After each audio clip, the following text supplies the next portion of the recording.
Welcome to today's 3-minute devotional.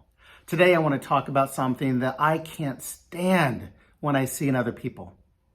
Yet I do it so often myself, and I pray every day God will help me through it, and I still struggle with it. And that's okay. I'm making the effort to do it because I know how important it is to God. But even if you're not a Christian, this is something that's so impactful. If we do this well, it's going to enhance our relationships. It's going to enhance our interactions with people at work, at home, in social settings, wherever we're at. And that is taming the tongue. That's talking about gossip and slander and what we say about each other. And I think about this because I'm getting ready to start a series at church. And part of that, we're going through the book of James. And he talks so much, James being the half-brother of Jesus, about how powerful the tongue is and how we can tear people down or build people up with such a small piece of the body, just like a bit on the horse can control a whole horse, or a rudder on a ship can control a whole ship. How impactful this is. But I don't know if you've ever been in a situation that you can think of,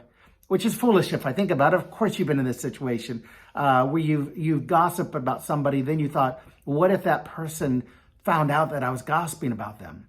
I mean, I remember there was a guy I used to play basketball with that I would complain a lot about to other people. I remember a new guy came in once and the guy was out playing. And I said, I can't believe this guy, all he does is this and that. And I was complaining and kind of making fun. And then I thought, I wonder if he knew him, because something he said made it sound like he knew of him in the past. And I thought, did I just stick my foot in my mouth? Did I just get caught? And the fear of getting caught was terrible. And I just felt, I can't believe I just said that. And I think we fall into that. But even if people don't find out, think about whatever reason we do and why we gossip. Sometimes it just fills the time. It gives us something to talk about. Other times, for whatever reason, it makes us feel better to tear other people down. And I don't know about you, but my character is too important for me, especially when I know God is watching and I know I want to be a better representation of that. And so I've got some tips that I'm going to give in my talk when I give it later on. I think it's important for all of us. If you're a Christian, the number one thing we can do in any situation is pray. Are we praying for that person? Pray for God to remind us when we're getting caught up in this, and pray to get over this habit, and pray for those that we're gossiping about. I love evangelist Leonard Ravenhill tells us about this. And this is so cool. He goes, we never pray for folks we gossip about, and we never gossip about the folks we pray for.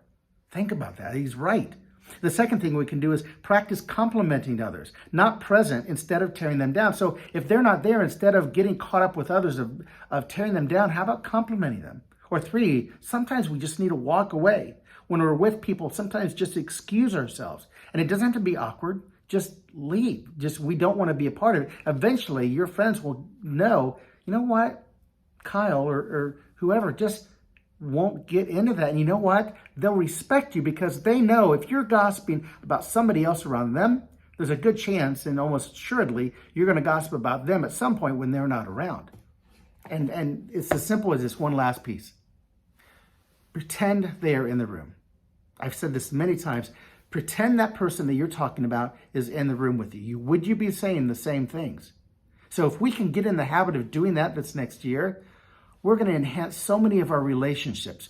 Let's build people up instead of tearing them down, and have a great 2024. Have a good week. Bye.